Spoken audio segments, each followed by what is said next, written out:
নমস্কাৰ হলি পাঠশালালৈ আকৌ পুনৰবাৰ আমি সকলোকে স্বাগতম জনাইছো আমাৰ বহুত দিন ভিডিঅ' দিয়া হোৱা নাছিলে কাৰণ পৰীক্ষাৰ সময় আমি জানো সকলো পঢ়াত ব্যস্ত হৈ আছা সো সেই গতিকে আমি ভিডিঅ' দিয়া হোৱা নাছিলে এতিয়া পৰা আমি আকৌ তোমালোকৰ বাবে নতুন নতুন ভিডিঅ' দি যাম আগবঢ়াই যাম পৰীক্ষা শেষ হ'ব এতিয়া নহয় জানো আৰু আশা কৰো সকলোৱে পৰীক্ষাবোৰ ভালেই হৈছে আজিৰ এই ভিডিঅ'টো বিশেষকৈ এইবাৰ যোনে হাই স্কুল শিক্ষান্ত পৰীক্ষা দিছে অৰ্থাৎ যোনে মেট্ৰিক দিছে বা ক্লাছ 10ৰ ফাইনেল দিছে সো সেই শিক্ষাৰ্থীসকলৰ পৰীক্ষা ইতিমধ্যে শেষ হৈছে আৰু মই অতি বিশ্বাসী যে তোমালোকে ভালকৈ পৰীক্ষা দিছা আৰু তোমালোকৰ ফলাফল খুবেই ভাল হ'ব তোমালোকে যেনেকৈ আশা কৰিছা তেনেকৈ তোমালোকৰ ফলাফল হ'ব কিন্তু আজিৰ এই ভিডিঅ'টো সেই সকল শিক্ষাৰ্থীৰ বাবে যাৰ ক্লাছ 10ৰ পৰীক্ষা শেষ হৈ গ'ল ঠিক আছে এটা কথা হ'ল যে ক্লাছ 10ৰ পৰীক্ষা শেষ কৰাৰ লগে লগে আমাৰ সকলোৰে এটাই ডাঙৰ চিন্তা আহি যায় কিহৰ বাৰু কোৱাচোন ৰিজাল্টৰটো চিন্তা আহে আমি জানোৱে ভাল হ'ব ৰিজাল্ট কিন্তু ৰিজাল্টৰ চিন্তা অহাৰ লগে লগে ক্লাছ 10 পৰীক্ষা দিয়াৰ পাছতে ম্যাক্সিমাম ষ্টুডেন্টৰ এটা ডাঙৰ প্ৰশ্ন তেওঁলোকক একদম একিদিন বা তেওঁলোকৰ অভিভাৱক অৰ্থাৎ গাৰ্জেনটকো তেওঁলোকৰ গাৰ্জেনটৰো মনত এটা প্ৰশ্ন খুবেই বেছি আহে যে সেই প্ৰশ্নটো হৈছে যে আমি কোনটো ষ্ট্ৰীমক লৈ পেলাই পঢ়িম অৰ্থাৎ আমি ক্লাছ 10ৰ মেট্ৰিক পাছ কৰাৰ পাছত আমি কোন ষ্ট্ৰীমত পঢ়িম আমি আৰ্টছত পঢ়িম নে আমি সায়েন্সত পঢ়িম নে আমি কমাৰ্চত পঢ়িম কিছুমান ষ্টুডেন্টৰ হয়তো কিছুমান ক্লিয়াৰ আছে অৰ্থাৎ বহুতবোৰ ষ্টুডেন্টে ভাবি থৈছে যে মই এনেকুৱা পাৰ্টিকুলাৰ ষ্ট্ৰীমতে যাম কিন্তু কিছুমান ষ্টুডেন্টৰ এই প্ৰশ্নটো একদম বিৰাটেই বেছি ধৌলি কলি হৈ আছে মানে তেওঁলোকে নাজানে তেওঁলোক ভেৰি কনফিউজ যে তেওঁলোকে কোনটো ষ্ট্ৰীমত যাব আজি এই ভিডিঅ'টো সেইসকল শিক্ষাৰ্থীৰ কাৰণে যিসকলে ভাবিছে যে আমি ক্লাছ 10ৰ পাছত কোনটো ষ্ট্ৰীমলৈ যাম আৰু যিসকলে স্পেচিয়েলি অলপ চলপ কমাৰ্চ ষ্ট্ৰীমৰ বিষয়ে অলপ যোনে ভাবি আছে যে মই কমাৰ্চৰ লগতে জয়েন কৰিম নেকি সো সেই সকল শিক্ষাৰ্থীৰ কাৰণে আজি এইটো ভিডিঅ' খুবেই বেছি প্ৰয়োজনীয় তোমালোকে এইটো ভিডিঅ' শেষলৈকে চাবা এটা প্ৰথম কথা যে আমি এই ভিডিঅ'টোত কিয় এজন ষ্টুডেন্টে কমাৰ্চ ষ্ট্ৰীম লৈ পেলাই পঢ়িব লাগিব সেই বিষয়ে আমি আলোচনা কৰিম এতিয়া কিয় আৰ্টছ ষ্ট্ৰীম লৈ পেলাই পঢ়িব লাগে বা কিয় সায়েন্সৰ ষ্ট্ৰীম লৈ পেলাই আমি পঢ়িম সেই বিষয়ে হয়তো তোমালোকে ইনফৰ্মেটিভ বহুত ভিডিঅ'ছ পাইছা কিন্তু আমি খুবেই বেছি শিওৰ যে কমাৰ্চ ষ্ট্ৰীম কিয় ল'ব লাগে সেই বিষয়ে হয়তো তোমালোকে এতিয়ালৈকে কোনো তেনেকুৱা ভিডিঅ' পোৱা নাই আৰু আমি এই ফলি পাঠশালাৰ জৰিয়তে সকলোকে অভিনন্দন জনাব বিচাৰিছো যে ফলি পাঠশালাই এইটো ভিডিঅ' তোমালোকলৈ লৈ আহিছে যে আমি কিয় কমাৰ্চ ষ্ট্ৰীম লৈ পেলাই পঢ়িম এটা কথা হৈছে যে মই তোমালোকেতো মোক আগতো আমাৰ ভিডিঅ'বোৰ চাইছা এতিয়া মই কমাৰ্চ ষ্ট্ৰীমৰ কথাই কিয় ক'ব খুজিছো সেইটো তোমালোকৰ মনত এটা প্ৰশ্ন আহিছে নহয় জানো কিয় আৰ্টছ ষ্ট্ৰীম নহয় কিয় সায়েন্স ষ্ট্ৰীম নহয় প্ৰথমতে মোৰ পৰিচয়টো তোমালোকে হয়তো ভালকৈ নাজানা মই এজন কমাৰ্চৰ মাষ্টাৰ্ছ হয় অৰ্থাৎ মই এজন কমাৰ্চৰ টিচাৰ যিসকলে মোক চিনি পায় তেওঁলোকে ভালকৈ জানে যে মই আজি প্ৰায় 10 বছৰৰ 2012 চনৰ পৰা বা 2011 চনৰ পৰাই মই কমাৰ্চ ষ্ট্ৰীমত শিক্ষাদান প্ৰদান কৰি আহিছো বা তোমাকে ক'ব পাৰা যে ভাস্কৰ ছাৰ এজন কমাৰ্চৰ টিচাৰ আমি ক্লাছ 11-12ৰ পৰা যিমানখিনি আছে আপ টু একদম এমকম লেভেললৈকে আমি কমাৰ্চৰ ষ্টুডেণ্টছখিনিক আমি পঢ়াওঁ আৰু আমি স্পেচিয়েলি একাউণ্টছত আমি মেজৰ লোৱা আছে অৰ্থাৎ মই একাউণ্টছত ফাৰ্ষ্ট ক্লাছ পাছ কৰা কমাৰ্চৰ সো সেই গতিকে আমি কমাৰ্চ ষ্ট্ৰীমৰ বিষয়ে মই ক'ব খুজিছো ঠিক আছে এটা কথা হৈছে যে আমি বাকি দুটা ষ্ট্ৰীমৰ বিষয়ে বেলেগত হয়তো তোমাকে ইনফৰ্মেটিভ ভিডিঅ' পাই যাবা সেই গতিকে আমি আজি এইটো ভিডিঅ' বনাইছো যে কমাৰ্চ ষ্ট্ৰীমটো কিয় ল'ব লাগে এটা কথা হৈছে চাবা যে কমাৰ্চ ষ্ট্ৰীম বুলি কোৱাৰ লগে লগে নহয় আমাৰ মাইণ্ডত কিছুমান প্ৰশ্ন আহে যে কমাৰ্চ ষ্ট্ৰীমটো বা কেনেকুৱা হ'ব কাৰণ চোৱা আমি সায়েন্সৰ বিষয়ে অলপ হলেও জানিব পাৰো যে সায়েন্স মানে কি সায়েন্স মানে ডক্টৰ ইঞ্জিনিয়াৰ অৰ্থাৎ চোৱা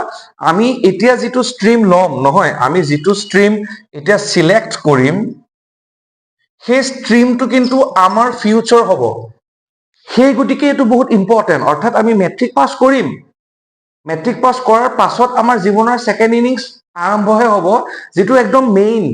অৰ্থাৎ তুমি প্ৰফেশনালি কোনটো ফিল্ডত থাকিবা সেই গুৰুত্বপূৰ্ণ প্ৰশ্নটোৰ অৰ্থাৎ তুমি ভৱিষ্যতে যি আৰ্থিক কাম-কাজ কৰিবা বা যিবোৰ কাম-কাজৰ পৰা তুমি পইচা উপাৰ্জন কৰিবলৈ ল'বা সেই কাম-কাজবোৰ কেনেকুৱা ধৰণৰ হ'ব হেতু তুমি সিলেক্ট কৰা ষ্ট্ৰীমটোৰ ওপৰত প্ৰায় 100% নিৰ্ভৰ কৰে অৰ্থাৎ তুমি যদি নিজকে এজন ডক্টৰ হিচাপে চাব খুজিছা বা তোমাৰ যদি পেশন ডক্টৰ হোৱা তেতিয়াহ'লে সকলোৱে জানে যে সায়েন্স ষ্ট্ৰীম লৈ পেলাই পঢ়িম বা সায়েন্স ষ্ট্ৰীমৰ এইখিনি স্কোপ আছে যে মই ডক্টৰ হ'ব পাৰিম ইঞ্জিনিয়াৰ হ'ব পাৰিম বা বেলেগ যিখিনি তোমালোকে জানা বা আৰ্ট ষ্ট্ৰীমৰ তেনেকুৱা স্কোপ আছে তোমালোকে জানা কোনোবাই সিভিল সাৰ্ভিসৰ কাৰণে প্ৰিপেয়াৰ কৰে বা কোনোবাই এটসেট্ৰা প্ৰিপেয়াৰ কৰে সো তেওঁ আৰ্টছৰ কাৰণে তেওঁলোক অলপ উপযোগী বুলি নিজকে ভাবে সো তেওঁলোক আৰ্ট ষ্ট্ৰীমৰ কাৰণে যায় কিন্তু কমাৰ্চ ষ্ট্ৰীমলৈ কোনখিনি ষ্টুডেন্টস আহিব লাগে বা কমাৰ্চ ষ্ট্ৰীমৰ বিষয়ে চোৱা সায়েন্সৰ বিষয়েটো আমি অলপ চলপ জানিয়ে যাওঁ 8 9 10 পৰা অলপ আমাৰ আভাস আহি যায় আৰ্টছৰ বিষয়ে আমি অলপ হয়তো মানে 100% নাজানিলেও আমি গম পাওঁ যে আৰ্ট ষ্ট্ৰীমটো কেনেকুৱা হয় বিকজ আমি প্ৰত্যেকটো ষ্ট্ৰীমৰ লগত জড়িত থকা সাবজেক্টখিনি চালে গম পাওঁ যেনেকৈ সায়েন্স ষ্ট্ৰীমটো চোৱা সায়েন্স ষ্ট্ৰীমৰ লগত জড়িত থকা যিবোৰ সাবজেক্ট তোমালোকে ক'ব পাৰা ফিজিক্স কেমিষ্ট্ৰি বায়োলজি হয়নে সো জুলজি যেটো বায়োলজি পোর্শন হয়নে সো এইবিলাক হৈছে basic main subjects of science stream আর at the same time main subject of art stream আর তোমালোকে যদি চোৱা পলিটিক্যাল সায়েন্স নহয় জানো সোশিওলজি তোমালোকে এখিনিটো গম পাইছে পলিটিক্যাল সায়েন্স সোশিওলজি এডুকেশন ঠিক আছে সো এইখিনি জিওগ্ৰাফিটো তোমালোকৰ সবতে হয় জিওগ্ৰাফি তুমি তোমাৰ সেমি সায়েন্স হয় ইয়াতে তুমি সায়েন্সৰ স্টুডেন্টও ল'ব পাৰে বা ইকনমিক্সটো কমন হয় ইকনমিক্সটো সবেই ল'ব পাৰে সো যিবোৰ মেইন সাবজেক্টৰ কথা কৈছো মই আজি সায়েন্স ষ্ট্ৰীম পঢ়িব হলে তুমি কোনবোৰ পঢ়িব লাগিব গোটেই ইন ফিউচাৰ যে ফিজিক্স কেমিষ্ট্ৰি বায়োলজি এইখিনি হৈছে মেইন সাবজেক্ট যি আমি মেৰুদণ্ড বুলি ক'ব পাৰো সায়েন্স ষ্ট্ৰীমটোৰ ঠিক তেনেদৰে আৰ্ট ষ্ট্ৰীমৰো হৈছে political science sociology education history এইখিনি হৈ গ'ল এই আৰ্ট ষ্ট্ৰীমটোৰ মেৰুদণ্ড এতিয়া তাৰ বিষয়ে আমাৰ আভাস এটা থাকে যে এই সাবজেক্টখিনি পঢ়ি পেলাই আমাৰ ইন্টাৰেষ্ট এৰিয়াটো কি আছে বা আমি কেনেকুৱা ধৰণৰ কথা এতিয়া চাবা মই এইখিনি এটা খুব গুৰুত্বপূৰ্ণ কথা মই আগতো কৈছো যে চাবা যিটো ষ্ট্ৰীম তুমি সিলেক্ট কৰিবা নহয় বা আমি গাৰ্জেন সকলকো অনুৰোধ জনাইছো যে চাব আপোনালোকে যোনটো ষ্ট্ৰীম সিলেক্ট কৰাবলৈ দিব সেইটো কেতিয়াও প্ৰেছাৰাইজ নকৰিব মানে অৰ্থাৎ কোনোবাই আপোনালোকৰ পৰিয়ালৰ কোনোবা এজন সায়েন্সত ললে বুলি যে আপোনাৰ এইজন ল'ৰা বা আপোনাৰ সন্তানজনেও যে সায়েন্সত হৈ পঢ়িব বা সায়েন্স লৈয়ে যে পঢ়িব লাগিব বা আৰ্টছ লৈ যে পঢ়িব লাগিব বা কমাৰ্চ লৈ যে পঢ়িব লাগিব তেনেকুৱা কোনো কথা নাই আপোনালোকে তেওঁলোকৰ লগত কমিউনিকেট কৰক ভালকে কথা পাতক তেওঁলোকক এবাৰ সুধক যে তেওঁলোকৰ ইন্টাৰেষ্টটো ক'ত আছে মানে তেওঁলোকৰ জীৱনত ক'ত নিজকে চাব খুজিছে অৰ্থাৎ অহা 10 বছৰৰ পাছত বা 15 বছৰৰ পাছত যে প্ৰফেশনালি তেওঁ যিবোৰ কাম কৰিব লাগিব সেই কামবোৰ তেওঁ কোনবোৰ ফিল্ডত কৰিবলৈ বেছি ভাল পাব তেওঁ ইন্টাৰেষ্ট এৰিয়াটো কি হয় সেই বিষয়ে আমি কিন্তু জানি ল'ব লাগিব আৰু সেই বিষয়ে আমি কেনেকৈ জানিম যেতিয়ালৈকে আমি কথা নাপাতিম নহয় তেতিয়া কিন্তু আমি গম নাপাম ঠিক আছে সো এখানে ফলি পাঠশালাৰ এই ভিডিওটো বনোৱাৰ আৰু এটা মুখ্য উদ্দেশ্য সেইটোৱে যাতে কোনোবা ষ্টুডেন্ট যাতে ভুল পথে নাযাওক বা যাতে এটা প্ৰেছাৰত গৈ পেলাই এটা ষ্ট্ৰীম যাতে সিলেক্ট নকৰক প্ৰথমতে কিন্তু মই এইটো অনুৰোধ প্ৰত্যেকজন অভিভাৱকৰ বাবে আপোনালোকে আপোনালোকৰ সন্তানৰ লগত কথা পাতক তেওঁলোকে বুজক যে তেওঁলোকে কি বিচাৰিছে বা তেওঁলোকে ইন্টাৰেষ্ট এৰিয়াটো কোনটো বা আপোনালোকে পৰ্যবেক্ষণ কৰক যে তেওঁ কোনটো পথে আপুনি যদি আগুৱাই নিলে তেওঁ বেছি সফল হ'ব পাৰিব সেইটো কিন্তু আমাৰ এটা খুব গুৰুত্বপূৰ্ণ প্ৰশ্ন ঠিক আছে সো আমি আহো আকৌ মেইন ষ্ট্ৰীমলৈ যে চাবা এটা কথা সদায় মনত ৰাখিবা যে যিটো ষ্ট্ৰীম তুমি সিলেক্ট কৰিবা নহয় সেই ষ্ট্ৰীমটো যিটো মই কৈ আহিছো সেই ষ্ট্ৰীমটো লৈ পেলাই ভৱিষ্যতে তুমি খাব লাগিব অৰ্থাৎ তুমি অৰ্থ উপাৰ্জন বা তুমি পইচা উপাৰ্জন সেই ষ্ট্ৰীমৰ ওপৰৰ পৰা সেই ষ্ট্ৰীমত পঢ়ি যি শিক্ষা ললা তাৰ পৰাহে কিন্তু আহিব বা তাৰ পৰাহে তোমাৰ এটা জব সিলেকশন হ'ব পাৰে এটা চাবা সো ষ্ট্ৰীমটো সিলেক্ট কৰোতে তোমাৰ সদায় প্যাশনটোক তুমি গুৰুত্ব দিবা কিন্তু প্যাশন মানুহৰ প্যাশন যদি প্ৰফেশন হ'ব পাৰে নহয় তাতোতকৈ বেছি সৌভাগ্যৰ কথা আৰু একো নাই ডাঙৰ ডাঙৰ যিবোৰ সাকসেসফুল পাৰ্সন আছে তেওঁলোকে সদায় ক'ব খুজিছে যে আমাৰ passion should be our profession তুমি যিটো কৰি ভাল পোৱা অৰ্থাৎ তোমাৰ যিটো টেষ্ট আছে বা যিটো তোমাৰ বেসিক ইন্টাৰেষ্ট আছে সেইবোৰ কিন্তু তোমাৰ প্ৰফেশন হ'ব লাগে তুমি যদি যিটো কাম একদম মানে সে লাইক দ্যাট এনেকুৱা যে তোমালোকে এতিয়া হয়তো সৰু হৈ আছে ইমান বেছি ভালকৈ গম নাপাবা কিন্তু কথা হৈছে এইটো যে তোমাৰ যিটো ইন্টাৰেষ্ট আছে অৰ্থাৎ তুমি যদি ভাবিছা যে তুমি এই পাৰ্টিকুলাৰ সেগমেন্টত ভাল বা এনেকুৱা টাইপৰ টপিকবোৰ তুমি হ্যান্ডলিং কৰিব পাৰা তেতিয়াহ'লেহে তুমি সেই তেনেকুৱা টাইপৰ ৰিলেটেড কিছুমান কামৰ তুমি প্ৰফেশন সিলেক্ট কৰিবলৈ তুমি ভাল পাবা, যেটো তুমি নিশ্চয় তুমি অগ্ৰজৰ সকলৰ বা যিখিনি তোমাৰ সিনিয়ৰ্স আছে বা যিখিনি অভিভাৱক আছে, সো তেওঁলোকৰ তোমাকে সহায় ল'ব লাগিব। তোমাকে কমিউনিকেট কৰা, মানে কথাবোৰ খোলাখুলিকৈ কোৱা যে এইটো তোমাৰ ইন্টাৰেষ্ট আছে, মা বা দেউতা বা খুৰা খুৰী হওক বা দাদা বাইদেউ যোনে আছে বা যোনখিনি গাঁও ওচৰ চবৰে নেইবাৰহুডত আছে, তেওঁলোকৰ লগত কথা পাতা যে তুমি এইটো কথা তোমাৰ ইন্টাৰেষ্টেড, এইটো এনেকুৱা আছে, এই সাবজেক্টবোৰ তুমি বেছি ভালকে মানে পঢ়িবলৈ মন যায়, তুমি কেনেকুৱা ধৰণৰ ষ্ট্ৰীম সিলেক্ট কৰিব লাগিব, তেতিয়া তেওঁলোকে সহায় কৰি দিব। এতিয়া আমি মেইন ষ্ট্ৰীমলৈ আহো যে তুমি কমাৰ্চ কিয় সিলেক্ট কৰিব লাগিব, সেই বিষয়ে আমি ইয়াত ডিসকাস কৰিব খুজিছো, ঠিক আছে। এটা কথা হৈছে যে কমাৰ্চ কি। এটা কমাৰ্চ ষ্ট্ৰীমটো নাম শুনিলে বহুতে ভাবে এইটো বেপাৰী, কমাৰ্চ লয় বেপাৰীয়ে হ'ব বা সি ব্যৱসায় কৰিব লাগিব, সিহে কমাৰ্চ লয়। একদম মিছ, এইটো মিছা কথা। প্ৰত্যেকটো ষ্ট্ৰীমৰ যেনেকৈ গুৰুত্বপূৰ্ণ আছে, কিন্তু কমাৰ্চ ষ্ট্ৰীমো আজিৰ প্ৰেক্ষাপটত বহুত বেছি এটা ইম্পৰ্টেন্ট আৰু বহুত বেছি স্কোপ থকা এটা ষ্ট্ৰীম হয়,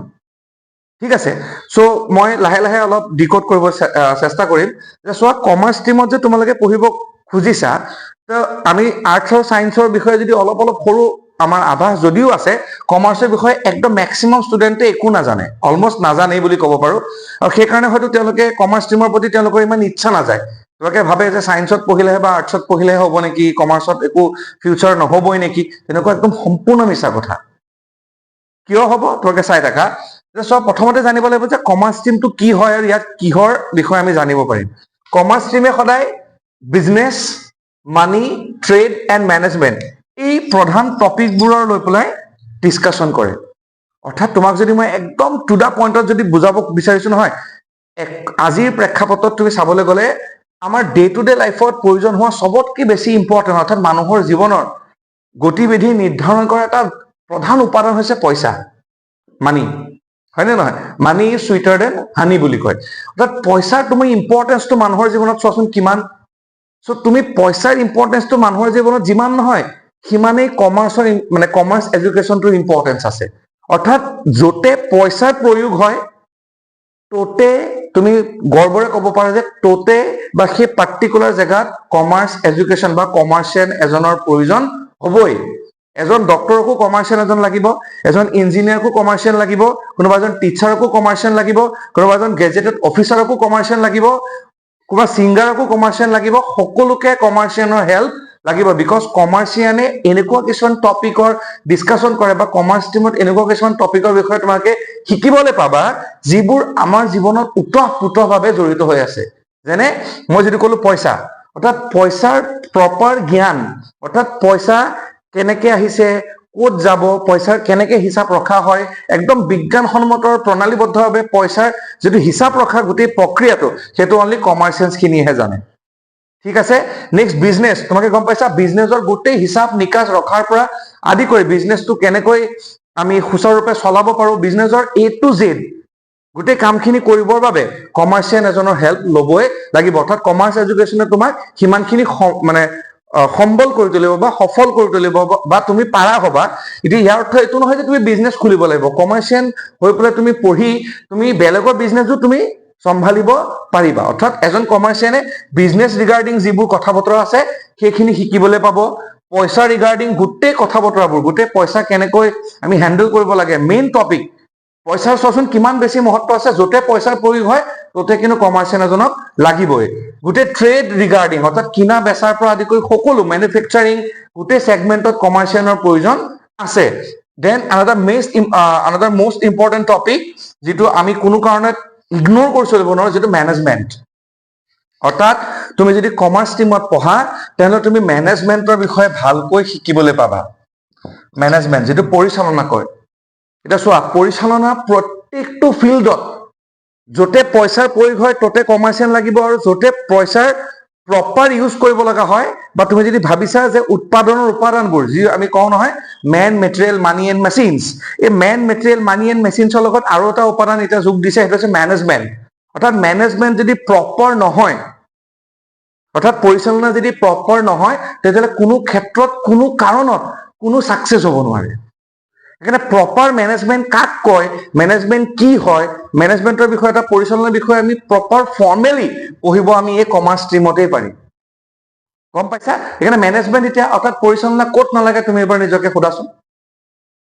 যদি অভিভাৱকে চাই আছে আপোনালোকে এবাৰ চিন্তা কৰি চাওক, যদি আপোনালোকে কমাৰ্চৰ বিষয়ে একো নাজানে তো আমি তেওঁলোকক ক'ব খুজিছো যে চাওক এই বিশেষ টপিকবোৰ আমি কমাৰ্চ ষ্ট্ৰীমৰ বিষয়ে কমাৰ্চ ষ্ট্ৰীমত পঢ়িবলৈ বা শিকিবলৈ পাব আপোনাৰ সন্তানে বা তোমালোকে শিকিবলৈ পাবা। ঠিক আছে, যিখিনি ছাত্ৰ ছাত্ৰী চাই আছা। Why should we go for commerce? গম পালা প্ৰথমতে কমাৰ্চ গম পালা কি কি টপিকত কমাৰ্চত ডিছকাছ হয় আৰু আমি কিয় কমাৰ্চৰ ফালে যাব লাগে। এতিয়া চোৱা যে এই যে মই ক'লো যে তোমালোকে বিজনেছৰ বিষয়ে জানিব পাৰিবা, মানি বিষয়ে জানিব পাৰিবা, ট্ৰেড বিষয়ে জানিব পাৰিবা, মেনেজমেন্টৰ বিষয়ে জানিব পাৰিবা। এইখিনিৰ তোমাৰ বিতং যেতিয়া নলেজ থাকিব, যেতিয়া তুমি প্ৰপাৰলি মেনেজ কৰিব পৰা হ'বা বা তুমি যেতিয়া কমাৰ্চৰ এটা প্ৰপাৰ ডিগ্ৰী ল'বা,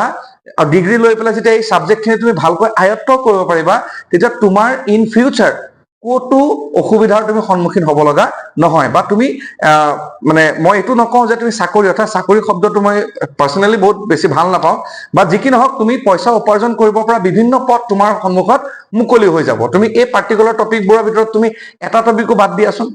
পাৰিবা জানো? এটা টপিকো বাদ দি এখন উন্নত ভাৰত বা উন্নত পৃথিৱী তুমি কল্পনাই কৰিব নোৱাৰা। তেনে এই গোটেই টপিকবোৰৰ ভিতৰত যদি তোমাৰ এটা টপিকতো ভালকে নলেজ থাকে, তেন্তে হলে তুমি কোনো কাৰণতে পেলনীয়া হ'ব নোৱাৰা। অৰ্থাৎ তোমাৰ ডিমাণ্ড, যিটো আমি বেচিকেলি কওঁ, তোমাৰ ডিমাণ্ড হ'বই।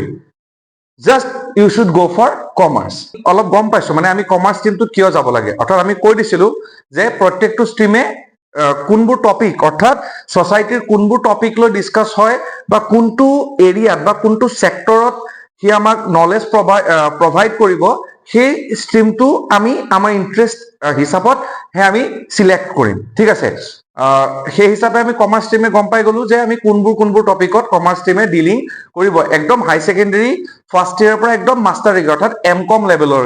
লেভেললৈকে, মানে আমি ক্লাছ 11ৰ পৰা ক'ব পাৰা M.Com লেভেললৈকে তুমি যিবোৰ টপিকত ডিছকাছন হ'ব, সেই টপিকবোৰ কোনবোৰ হ'ব, যিটো মই কৈছিলো বিজনেছ, ট্ৰেড, অকে, মেনুফেকচাৰিং,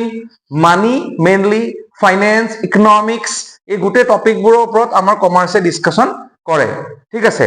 তাৰপিছত আমি আৰু এটা খুব ইম্পৰ্টেণ্ট যে ষ্টুডেণ্টছে কমাৰ্চ কিয় চিলেক্ট নকৰে, তাৰ কিছুমান মিথ আছে মানে, অৰ্থাৎ ছচাইটিত কিছুমান ভুৱা বাতৰি চলে যে তাৰ ভিতৰত ধৰি লওক অনলি উইক ষ্টুডেণ্টেহে কমাৰ্চ পঢ়ে। মানে কমাৰ্চৰ ষ্টুডেণ্টছে কয় যে ভাল ষ্টুডেণ্টে কমাৰ্চ নপঢ়ে বোলে, ভাল ষ্টুডেণ্টে কেৱল চায়েন্সে পঢ়ে বা আৰ্টছে পঢ়ে এটচেট্ৰা। কিন্তু তোমালোকে চালে গম পাবা, অলপ এনালাইচিছ কৰা, আজিৰ ডেটত ইম্পৰ্টেঞ্চ অফ কমাৰ্চ এডুকেশ্যনটো ক্ৰমান্বয়ে বাঢ়ি গৈ আছে। কাৰণ ইণ্ডিয়া ডেভেলপিঙৰ পৰা ডেভেলপৰ ফালে যিহেতু গৈ আছে, চ' আমাৰ ইকনমিৰ ওপৰত আমি জানিব লাগিব, আমি ব্যৱসায় এণ্টাৰপ্ৰিনাৰশ্বিপৰ ওপৰত জানিব লাগিব, ষ্টাৰ্টআপ কেনেকে ডেভেলপ হয় তাৰ ওপৰত জানিব লাগিব, নহয় জানো? আৰু চবতকে ইণ্টাৰেষ্টিং কথা, মানি মেনেজমেন্টৰ ওপৰত জানিব লাগিব, ফিনেন্সিয়েল মেনেজমেন্ট যিটো আমি কওঁ, আৰু যেন আমি গোটেই মেনেজমেন্টৰ প্ৰপাৰ যেতিয়া নলেজ থাকিব, তেতিয়াহ'লে অবভিয়াছলি তোমাৰ এটা ভাল স্কোপ তুমি সকলো জেগাতে পাবা। ঠিক আছে, সেইকাৰণে এই মিথটো কেতিয়াও হ'ব নোৱাৰে যে অকল কেৱল উইক ষ্টুডেণ্টেহে কমাৰ্চ পঢ়ে। নো, ভাল ষ্টুডেণ্টে বহুত টপ ৰেংক হোল্ডাৰে কমাৰ্চ পঢ়া আজিৰ ডেটত দেখিবলৈ পোৱা যায়। আৰু বোলে কমাৰ্চ পঢ়িলে অনলি বিজনেছে কৰিব লাগিব, এইটো মিথ মই নাকচ কৰিছো। যে বিজনেছ কৰিলে যে অকল কমাৰ্চিয়ানহে বিজনেছ কৰিব পাৰিব তেনেকুৱা কোনো কথা নহয়, কিন্তু কমাৰ্চিয়ান নহলে বিজনেছ নচলে। বিজনেছ যিকোনো এজন ব্যক্তিয়ে বা কোনোদিন স্কুললৈ নোযোৱা ব্যক্তি এজনেও বিজনেছ এটা এষ্টাব্লিছ কৰিব পাৰিব। কিন্তু তোমালোকে এটা কথা খুব ইম্পৰ্টেণ্ট কথা জানিব লাগিব যে এটা বিজনেছ এষ্টাব্লিছ কৰা আৰু বিজনেছটো ছাকচেছফুলি ৰান কৰা দুইটা একেই বস্তু নহয়। ঠিক আছে, এটা ছাকচেছফুল বিজনেছ বা এটা বিজনেছ ছাকচেছফুলি চলাবৰ বাবে তাত কমাৰ্চিয়ান লাগিবই 100%। উইদাউট কমাৰ্চিয়ান কোনো বিজনেছ ছাকচেছফুলি ৰান হ'বই নোৱাৰে পৃথিৱীৰ কোনো দেশত, নট অনলি ইন ইণ্ডিয়া। কোনো দেশত কমাৰ্চিয়ানছৰ অবিহনে ছাকচেছফুল বিজনেছ অপাৰেট নহয়। ঠিক আছে, সেইকাৰণে গম পাইছা কিমান বেছি ইম্পৰ্টেণ্ট হয়। নেক্সট, নো আদাৰ কেৰিয়াৰ অপৰচুনিটিজ। বহুতে কয় যে কমাৰ্চ পঢ়িলে আৰু অপৰচুনিটিয়ে নাই কেৰিয়াৰ। কোনে কৈছে? কমাৰ্চ পঢ়িলে বহুত কেৰিয়াৰ অপৰচুনিটিজ আছে। বেচিকেলি তুমি যিখিনি গ্ৰেজুৱেট হ'ব লাগে বা গ্ৰেজুৱেটৰ কাৰণে যিখিনি কোৱালিফিকেশ্যন লাগে, চ' এজ এ গ্ৰেজুৱেট কমাৰ্চিয়ানৰ বিকম জনকো আমি BA আৰু BSc জনৰ নিচিনাই ইম্পৰ্টেঞ্চ পায়। চ' এনেকুৱা নহয় যে য'ত BA কৰিব পাৰিব এপ্লাই, য'ত BSc পাৰিব তাত কমাৰ্চিয়ানৰ বিকম জনে নোৱাৰিব। নাই, আমি গ্ৰেজুৱেট ইকুইভেলেণ্ট হয় প্ৰথম কথা সো যিমান গভৰ্ণমেণ্ট জব ওলাই য'ত গ্ৰেজুৱেট বিচাৰিছে তে তাত এজ এ কমাৰ্চিয়েল তুমিও এপ্লাই কৰিব পাৰিবা যিকোনো কমাৰ্চিয়েলৰ গ্ৰেজুৱেটে তাক এপ্লাই কৰিব পাৰিব উইদাউট এনি হেজিটেশ্যন নেক্সট তাত তুমি বেষ্ট আজি ডেটত চাব পৰা বহুত পপুলাৰ হয় যে চি চাৰ্টাৰ্ড একাউণ্টেণ্ট হ'ব পাৰে কমাৰ্চৰ একদম খুব এটা ৰেপিউটেড সাৰ্ভিস বুলি ক'ব পাৰা দেন কোম্পানী সেক্ৰেটাৰিশ্বিপ MBA মে cost and management accountant banking sector যাব পাৰে মোষ্ট পপুলাৰলি যে বেংকিং সেক্টৰ আজি চোৱা বহুতে ভাবে বেংকত জব কৰিবৰ কাৰণে কমাৰ্চিয়েলে পাৰিবনে নোৱাৰে সো এটা মানে কনফিউজন থাকে সো বেংকত জব কৰিবতো সবেই পাৰিব যদি গ্ৰেজুৱেট হ'ব লাগে খালি কথা হৈছে কি যে কমাৰ্চিয়েলৰ কাৰণে বহুত বেছি হেল্প হৈ যায় বিকজ বেংকিং টাৰ্মটোৱে কমাৰ্চৰ টাৰ্ম বেংকিং এক্সামত যিখিনি টপিকছৰ ওপৰত ডিছকাশ্যন হয় কাৰণ মেক্সিমাম টপিকছ তোমাৰ কমাৰ্চতে আছে আৰ্টছৰ বা সায়েন্সৰ এজনে সেয়া নতুনকৈ পঢ়িব লাগিব কিন্তু কমাৰ্চিয়েল এজনে সেয়া 11-12তে পঢ়ি শেষ কৰি দিয়ে যে বেংকিঙত কি আহিব পাৰে অৰ্থাৎ ফাইনেন্স হৈছে বেংক কমাৰ্চৰ এটা মেইন সাবজেক্ট সেইকাৰণে চোৱা বহুত অপৰচুনিটিজ আছে সো ইয়াত কোনো তোমালোকে মনত ডাউটেই নাৰাখিবা ঠিক আছে অৰ্থাৎ স্কোপৰ কোনো কাৰণত কমি নাই আপকামিং 100 ইয়াৰ্ছততো এও মানে স্কোপ বাঢ়িবহে অৰ্থাৎ 100 বছৰলৈ চিন্তা নাই বুলি মই আজি ডেটত এই প্লেটফৰ্মটোত মই গ্যাৰান্টিড ক'ব পাৰো যে কমাৰ্চিয়েলৰ আপকামিং 100 ইয়াৰ্ছত কোনো চিন্তাই নাই তাৰ পাছতো অৰ্থাৎ AI যে আহিছে AI যদি জববোৰ ক্ৰমান্বয়ে কমাইছে তেনে কমাৰ্চিয়েলৰ জববোৰো কমিব লাগিছিল যেনেকৈ সবৰে জব কমিছে সো কমাৰ্চিয়েলৰ জববোৰ যদিও কমিছে বাট তথাপিতো চিন্তা কৰিবলগীয়া নাই এজন ভাল কমাৰ্চিয়েলছে বিভিন্ন উপায়ে নিজক এষ্টাব্লিছ কৰিব পাৰিবই যিমানেই AI আৰু সায়েন্স এণ্ড টেকনলজিৰ অগ্ৰসৰ নহওক কিয় ঠিক আছে এতিয়া এইখিনি হৈ গ'ল বেসিক টপিক আৰু এটা কথা আমি এখানে জানি ল'ব লাগিব 11-12 ষ্টুডেন্টছে যে কোনবোৰ সাবজেক্ট যেনেকৈ আমি ধৰি লোৱা আৰ্টছত হলে কোনবোৰ সাবজেক্ট পঢ়িব পাও সায়েন্সৰ কোনবোৰ সাবজেক্টৰ নাম আমি শুনি থাকো কিন্তু কমাৰ্চত কোনবোৰ সাবজেক্টৰ নাম আমি প্ৰায় নুশুনোই কমাৰ্চৰ সাবজেক্টবোৰ নাম অলপ আমি আমাৰ কাৰণে যেহেতু ফেমিলিয়াৰ নহয় মই এবাৰ সাবজেক্টখিনিৰ নামটো ক'ব খুজিছো যেনেকৈ প্ৰথম কথা যে একাউন্টেন্সি এটো মোৰ সাবজেক্ট অৰ্থাৎ একাউন্টেন্সি হিসাববিদ্যা বুলি যদি কয় সো মই একাউন্টেন্সি মাস্টাৰ্স ওকে নেক্সট তোমালোকে পঢ়িবলৈ পাবা মই I am talking about 11 and 12 ঠিক আছে so class HS first year আৰু সেকেন্ড ইয়াৰত কমাৰ্চত যদি তুমি লোৱা কোনবোৰ সাবজেক্ট তুমি পঢ়িবলৈ পাবা প্ৰথম আহি গ'ল একাউন্টেন্সি নেক্সট আহিব বিজনেস ষ্টাডিজ গম পাইছা ব্যৱসায় অধ্যয়ন ব্যৱসায়ৰ ওপৰত গোটেই ষ্টাৰ্টিংৰ পৰা আমি আৰম্ভ কেনেকৈ হয় ব্যৱসায় এটা কি হয় ব্যৱসায় কি প্ৰকাৰৰ হয় কেনেকৈ এটা ব্যৱসায় আমি লিগেলি এষ্টাব্লিছ কৰিব পাৰো ব্যৱসায়ৰ সুবিধা কি অসুবিধা কি এটসেট্ৰা একাউন্টেন্সিত কি থাকিব একাউন্টেন্সিত থাকিব যে কি হ'ব যে এটা ব্যৱসায়ত হিসাব যে ৰাখা হয় পইচা যে হিসাব ৰখা হয় অৰ্থাৎ পইচা মানি একাউন্টেন্সি ইজ ইকুইভ্যালেন্ট টু মই মানি বুলি কৈ থৈছো বৰ্তমান পিছত মই ডিটেইলত কম কি হয় জাস্ট মই সাবজেক্ট খিনি কথা কৈ আছো একাউন্টেন্সিয়ে পইচা ৰিগাৰ্ডিং কথা পাতিব বিজনেস ষ্টাডিয়ে কি কথা পাতিব ব্যৱসায় ৰিগাৰ্ডিং আৰু এটা মেইন সাবজেক্ট তোমালোকে পঢ়িব পাবা ফাইনেন্স অৰ্থাৎ বিত্ত ফাইনেন্স যেটো আমি আৰ্থিক সাহিত্য অৰ্থাৎ পইচা পাতি ৰিগাৰ্ডিং বা বিত্ত যেটো দিশ বেংকে কেনেকে কাম কৰে বেংকৰ সুবিধা কি অসুবিধা কি গোটেই কথাখিনি ৰিজাৰ্ভ বেংকৰ গোটেই কামখিনি কেনেকৈ কাম হয় গোটেই বিত্ত অৰ্থাৎ ফাইনেন্স ৰিগাৰ্ডিং গোটেই কথাখিনি আমি ফাইনেন্সত পঢ়িবলৈ পাম এই তিনটা হৈ গ'ল মেইন সাবজেক্ট আৰু এটা কমাৰ্চৰ মানে অনলি কমাৰ্চৰ সাবজেক্ট যাক কয় আমি BMST বুলি কওঁ বিজনেস মেথছ এণ্ড ষ্টেটিষ্টিক্স ইয়াত আমি যিখিনি ষ্টুডেন্টছে ভাবে যে কমাৰ্চত গ'লে মই কোনোবা ষ্টুডেন্টছে মেথছত খুবেই ভাল তেওঁ মেথছ পঢ়িবলৈ খুবেই ইচ্ছা কৰে সো তেওঁ বোলে মেথছ পঢ়িবলৈ নাপাব নেকি কমাৰ্চত আহিলে তেনেকুৱা কথা নহয় এটা বিজনেস ম্যাথমেটিক্স বুলি আমাৰ এটা সাবজেক্ট আছে তেওঁলোকে ইচ্ছা কৰি ল'ব পাৰে য'ত আমি মেথছ কমাৰ্চিয়েল যিখিনি ম্যাথমেটিক্স আছে আৰু ষ্টেটিষ্টিক্স আছে সেই বিষয়ে তেওঁলোকে ইয়াত ধুনীয়াকৈ পঢ়িবলৈ পাব তাৰ উপৰিও অপচনেল সাবজেক্ট হিচাপে থাকি যাব ইকনমিক্স যেটো ইকনমিক্সও আমি ল'ব পাৰো ঠিক আছে ইয়াতে ম্যাথমেটিক্সও ল'ব পাৰে যেটো সায়েন্সৰ ম্যাথমেটিক্স আছে কমন ম্যাথমেটিক্স হেতুও ল'ব পাৰে আৰু ইকনমিক্সটো গম পাইছাই অৰ্থনীতি সো কমাৰ্চৰ মেইন সাবজেক্ট এইকিটা একাউন্টেন্সি বিজনেস ষ্টাডি ফাইনেন্স BMST এইখিনি এতিয়া মই এইখিনিতে এটা ভাল খবৰ দিব খুজিছো যে এই যে কমাৰ্চৰ যিখিনি সাবজেক্টছ আছে এই গোটেই সাবজেক্টছখিনিৰ ওপৰত আমি এটা অনলাইন লাইভ আমি কিছুমান ফ্ৰী ডেমো ক্লাसेस দিম ফ্ৰী হ'ব যেটো ফ্ৰী ডেমো সেশন বা লাইভ সেশন বুলি ক'ব পাৰা বা ফ্ৰী এডভান্স ক্লাছ বুলি ক'ব পাৰা, যিয়ে নোকোৱা। সো যিখিনি ষ্টুডেণ্টছে ভাবি আছে যে একাউণ্টেঞ্চিনো কি হয়, এটা মই কৈছোহে মানি বুলি, বা ভাস্কৰ ছাৰে পঢ়োৱা ছাবজেক্ট বুলি কৈ আছে, বা বিজনেছ ষ্টাডি কি হয়, যদি তোমালোকৰ জানিব ইচ্ছা আছে তেনেহ'লে এতিয়াতো তোমালোকৰ হাতত এনাফ টাইম আছে। চ' তোমালোকে আমাৰ ফ্ৰী ডেমো ক্লাছেছখিনি ষ্টাৰ্ট হ'ব। এই তোমালোকে ফ্ৰী ডেমো ক্লাছেছখিনি তোমালোকে জইন কৰিব পাৰিবা। এই ক্লাছেছখিনি আমাৰ ষ্টাৰ্ট হ'ব 25 মাৰ্চৰ পৰা। তোমাকে নোট ডাউন কৰা, ইয়াতে স্ক্ৰলিঙত তোমাকে এটা নাম্বাৰ পাই আছে চাগে, তোমাকে জাষ্ট এটা এই নাম্বাৰটোত ফোন কৰি পেলাই বা হোৱাটছআপ কৰি পেলাই তোমাকে মেছেজ কৰা তোমালোকৰ নামটো আৰু তোমালোকৰ মানে কি বুলি কয় তুমি কোনটো জোনৰ পৰা মেছেজ দিছা সেইটো তোমালোকে আমাক জনাই দিবা। আমি এই ফ্ৰী ডেমো ক্লাছেছখিনি কৰাম, যিটো লাইভ হ'ব। ঠিক আছে, তোমালোকৰ লগত ইণ্টাৰেকশ্যন কৰা যাব আৰু তোমালোকক এই গোটেই একাউণ্টছৰ যিখিনি ছাবজেক্টছ আছে ইয়াৰ বিষয়ে এটা থুলমূল আভাস দিয়া হ'ব। আমাৰ ফলি পাঠশালা যিটো কমাৰ্চ হয়, ফলি পাঠশালা কমাৰ্চ আমাৰ প্লেটফৰ্মত এই গোটেই ফ্ৰী ডেমো ক্লাছেছখিনি দিম আমি। 25 মাৰ্চৰ পৰা আমাৰ আৰম্ভ হ'ব। তোমালোকে আমাৰ যিটো নাম্বাৰ তোমাকে দেখি আছা স্ক্ৰীণত, এই নাম্বাৰটো তোমাকে ফোন কৰিলে বা মেছেজ কৰিলে তোমালোকে গোটেইখিনি বুজাই দিয়া হ'ব আৰু বিতংভাৱে কোৱা হ'ব। বা এই ভিডিঅ'টোত আমি ক'ব চেষ্টা কৰিছোৱেই যে কিয় কমাৰ্চ ষ্ট্ৰীম পঢ়িব লাগে, কমাৰ্চ ষ্ট্ৰীমৰ সুবিধাবোৰ কি কি। ঠিক আছে, আৰু যদি তাৰ বিষয়ে আৰু এটা ষ্টেপ বেছিকৈ জানিব খুজিছা, যে তোমাৰ ইণ্টাৰেষ্ট এৰিয়াটো আছে বা তোমাৰ ভাল লাগিছে যে তুমি এইখিনি টপিক পঢ়িব পাৰিবা, চ' তাৰ কাৰণে তোমালোকে এই ডেমো ক্লাছেছখিনি যিটো আমাৰ ডেমো ক্লাছেছ হ'ব তাত তোমালোকে এবাৰ জইন কৰা আমাৰ লগত। চোৱা এবাৰ ইয়াত কি আছেনো, তেতিয়া আমি অকণ ডিটেইলত বুজাই দিব পাৰিম, তেতিয়া তুমি ডিচিশ্যন লোৱাত তোমাৰ সুবিধা হ'ব। আৰু মই গাৰ্জেনখিনিও যিখিনি চাই আছে তেওঁলোকক আমি অনুৰোধ জনাম যে আপোনালোকে এই ডেমো ক্লাছেছখিনি ৰেজিষ্টাৰ কৰক, যিটো সম্পূৰ্ণ ফ্ৰী হয়। ইয়াতে আপোনালোকৰ ষ্টুডেণ্টছক এবাৰ দেখাওক, তেওঁলোকে হয়তো কেতিয়াও একাউণ্টেঞ্চি নামেই শুনা নাই চাগে, যদিও শুনিছে ইমান ভালকৈ ডিটেইলত নাজানে। চ' সেইকাৰণে এবাৰ ডিচিশ্যনটো লৈ পেলাই পিছত আকৌ ভুল বুলি বা এবাৰ ডিচিশ্যনটো লৈ পেলাই পিছত পস্তাই থকাতকৈ আগতীয়াকে এবাৰ চাই লওক আপোনালোকে কি হয়, বা তোমালোকে এবাৰ চাই লোৱা যে তোমালোকে কেনেকুৱা পোৱা বা কমাৰ্চ ষ্ট্ৰীমৰ তোমাৰনো কেনেকুৱা লাগে, ইণ্টাৰেষ্টটো জাগে নে নাজাগে। চ' সেই বিষয়ে তোমালোকে গোটেইখিনি জানিবৰ কাৰণে আমাৰ এই ডেমো ক্লাছেছখিনি জইন কৰা। আশা কৰোঁ আজি এই ভিডিঅ'টো তোমালোকৰ কাৰণে ইনফৰ্মেটিভেই হ'ল। তোমালোকে গম পালা যে কমাৰ্চ ষ্ট্ৰীমত পঢ়িলে কি কি হ'ব পাৰে আৰু তোমাকে কিয় কমাৰ্চিয়েল হিচাপে বা কমাৰ্চ ষ্ট্ৰীমটো চুজ কৰিব লাগে। ঠিক আছে, আৰু এই গোটেই তোমালোকৰ সিদ্ধান্তটো আৰু মজবুত হৈ যাব। তোমালোকে আমাৰ এই ফ্ৰী লাইভ ডেমো সেশন যি 25 মাৰ্চৰ পৰা হ'ব তোমাকে জইন কৰা। ফলি পাঠশালা কমাৰ্চত তোমাকে এবাৰ